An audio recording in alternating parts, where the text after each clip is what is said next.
Chaqaloqlar va bolalarning bo'y o'sish tezligi qanday? 50 sm bo'lib tug'ilgan chaqaloq misolida ko'rib chiqamiz. Chaqaloqlar birinchi kvartal, ya'ni birinchi, ikkinchi, uchinchi oylari har oy 3 sm dan bo'yi o'sadi. Ikkinchi kvartal, 4-chi, 5-chi, 6-chi oylari esa har oy 2,5 sm dan bo'y o'sadi.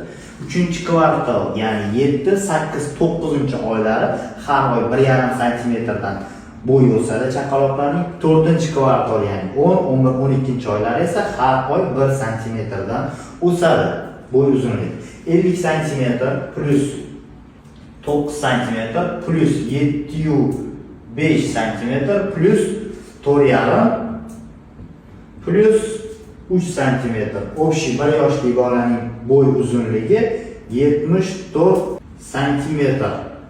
74 sm bo'ladi. Bu o'rtacha ko'rsatkich. 1 yoshdan 2 yoshgacha esa bolalarning bo'y uzunligi taxminan 12 sm bo'lsa-da, 2 yoshdan 3 yoshgacha esa 7-8 sm, 3 yoshdan keyin esa har yili 5 sm dan o'rtacha hisobda o'sib boradi.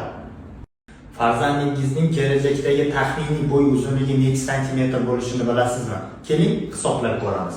Bu 172 santimetrlik ota va 167 santimetrlik ona ko'rinishida hisoblab o'tib ketamiz. Bu yerda bolalar uchun, qizlar uchun. Bolalar uchun 172 plus 167 bo'lingan 2 plus 5 cm ni qo'shamiz va 174 5 cmlik bola ko'rinishida.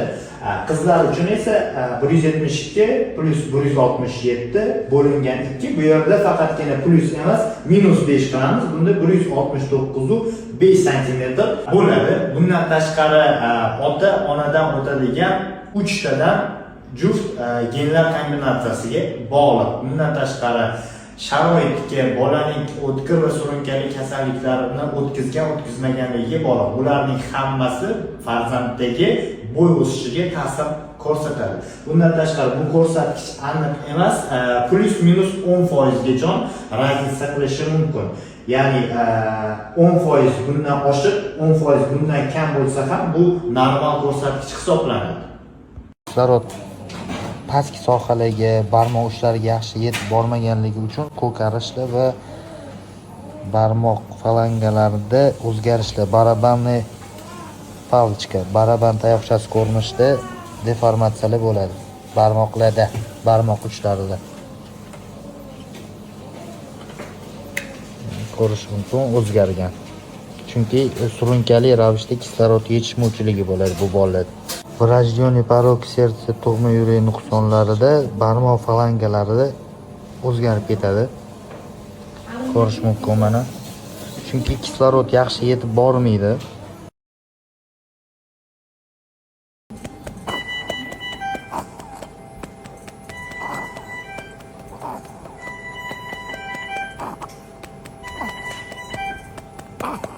Ko'pchilik ota-onalar bolasi kasal bo'lsa, bolani beliga chalqancha yotqizib qo'yishadi va iloji boricha bolaga teginmaslikka, urintirmaslikka harakat qilishadi. Bu juda ham katta xato. Bolalar kasal bo'lganida, pnevmoniya, bronxit kasalliklarida ko'proq qorniga yotish kerak hamda o'ng hamda chap yonboshlariga ko'proq yotishlari shart.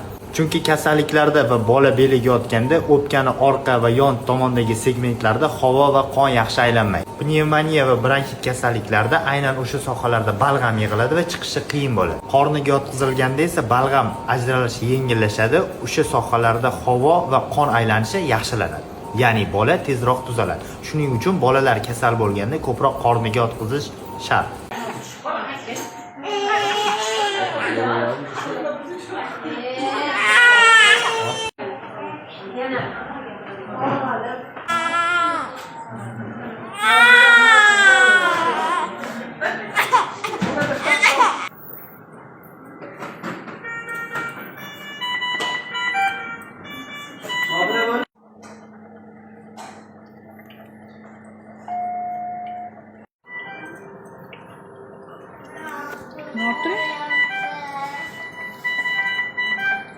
Holat 85% gacha ko'tarilgan kislorod. Ona suti bolalar orasidagi o'limni 14 marotibagacha kamaytiradi. Bolasini emizib katta qilgan onalar kelajakda tuxumdonlar raki, ko'krak bezi raki, mastit, tug'ruqdan keyingi semirib ketish, depressiya kasalliklari bilan emizmagan onalarga qaraganda kamroq kasallanishadi. Onasini emib katta bo'lgan bolalar esa kelajakda qandli diabet, semirib ketish, oshqozon ichak yo'llari kasalliklari va allergik kasalliklar bilan kam kasallanishadi. Emizayotgan vaqtda ajrab chiqadigan oksitotsin gormoni esa homiladorlik va tug'ruq vaqtida kengayib ketgan bachadon matkani tezroq kichrayishiga va o'z holiga kelishiga yordam beradi. Jahon Sog'liqni saqlash tashkiloti tavsiyasiga ko'ra, bolalarni 2 yoshgacha emizsa bo'ladi. Raddomdan chiqayotganda har 100 ta onadan 80 tasi o'z bolalarini emizishadi. Uyiga chiqqandan keyin esa har 100 ta onadan 60 tasi o'z bolalarini emizishni to'xtatishadi. Endi sizga savol: nega bolalar orasida kasalliklar ko'payib ketmoqda? Keyingi temalarimiz qaysi holatda ona o'z bolasini emizmasa bo'ladigan holatlar va echki suti ona sutiga yaqinmi degan SMSda ko'p keladi. Shu haqida gaplashamiz.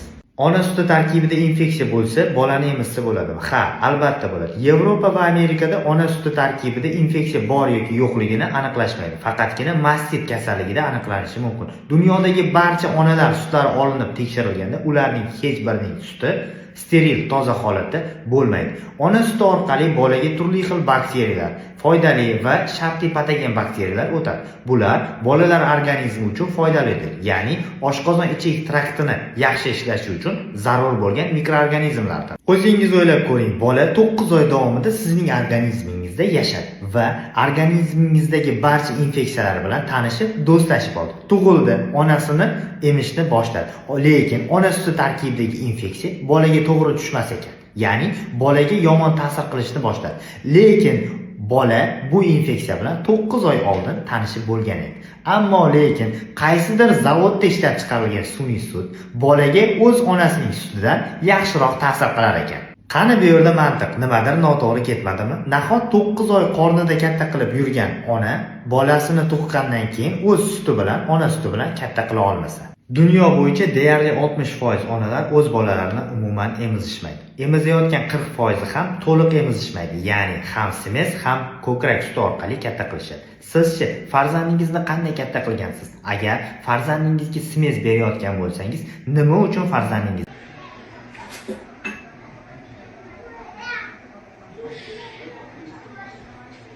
Bolalar va kattalar suvga cho'kkanda birinchi yordam. Birinchi bo'lib bemor nafas olayotgan, olmayotgan hamda bemorning yuragi urayotgan, urmayotganligini aniqlab olamiz. Bemor nafas olayotgan, yuragi urayotgan bo'lsa, zudlik bilan yonboshiga yotqizib, bemor og'iz bo'shlig'ini tozalab tashlaymiz. O'sha zahoti qorniga yotqizamiz. Qorniga yotqizganligimizda taf sohasi bosh sohasidan baland bo'lishi kerak. Chunki o'pka va oshqozondagi suv passiv ravishda og'iz orqali chiqib ketishi kerak. Bu qorniga yotqizganligimizdan keyin 12 ta barmog'imizni bemor og'ziga tiqib, til bo'yicha pastga qarab harakatlantirib, til ildizi va tomoqni ta'sirlantiramiz. Bu holatda bemor qayt qiladi hamda yo'tal reflekslari paydo bo'ladi.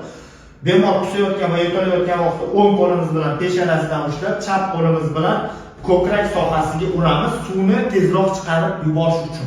Bemor qusishdan to'xtagandan keyin boyagi harakatni, ya'ni og'ziga qo'limizni tiqish harakatini yana bajaramiz, takrorlayveramiz 10 daqiqa yoki bo'lmasam o'pkasidagi suv to'liq chiqib ketgungacha davom ettiramiz. Bundan so'ng bemor to'liq yaxshi nafas olishni boshlagandan keyin faqatgina o'ng yoki bo'lmasam chap yonboshga, ko'pincha holatlarda qorin sohasiga yotqizib qo'yamiz. Tas sohasi baland bo'lishi kerak. Bemorni ko'zdan 1 daqiqa ham qochirmaymiz, chunki har qanday holatda yurak to'xtab qolishi mumkin. Bemorni isitamiz. Salamatsizlarmi? Men Qozog'iston Respublika Qozog'istondan Aqto'be qalasidan bo'laman. Biz hozir bolalar 3 oylik tug'ilgandan parod 2 testigi bor, ya'ni tamiri jingishga. Bizga tug'ilgandan bu bolani operatsiyaga olmadi, Astana qalasiga jibirdik. Astana qalasi bu operatsiyani ko'tara olmaydi. Hamır kichkintoy bo'lib qoladi deb nadежда bergan yo'q bizga, so'zim bizga hech narsa deb. Allohga shukr, bugun 10 kun o'tdi. Men qizim aman, men shukr Allohga. Ona bolani emizmasa ham bo'ladi. Birinchisi, onada ochiq turdagi tuberkulyoz, sil kasalliklari bo'lsa. Ikkinchisi, onada ruhiy kasalliklari bo'lsa. Uchinchisi, onada SPID, VICH kasalligi va o'ta xavfli infeksiyalar bo'lsa.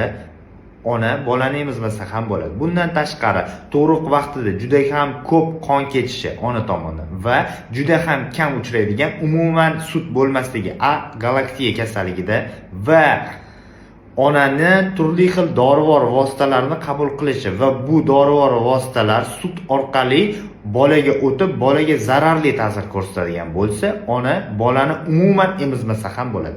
Bu onaga bog'liq bo'lgan sabablar edi. Endi bolaga bog'liq bo'lgan sabablarni ham ko'rib chiqamiz. Chaqaloqlardagi ba'zi va irsiy kasalliklar, galaktozemiya va alaktoziya kasalligida ham ona bolani umuman emizmaydi. Bu holatda bola organizmida ona suti tarkibidagi modda sut shakarini parchalovchi ferment bo'lmaydi. Bu holatda bolaga bezlaktozli smeslar berilishi tavsiya etiladi. Onada qizamiq, qizilcha, gripp, ORV, gerpes va COVID kasalliklarining bo'lishi bolani emizishga qarshi ko'rsatma bo'la olmaydi. Bunday kasalliklar bilan kasallanib turgan ona bemalol bolasini emizishi mumkin. Agar sizda tuberkulyoz, spid va ruhiy, psixik kasalliklaringiz bo'lmasa, bemalol bolangizni emizsangiz bo'ladi. Bolangizni emizmasligingizga qarshi ko'rsatma yo'q.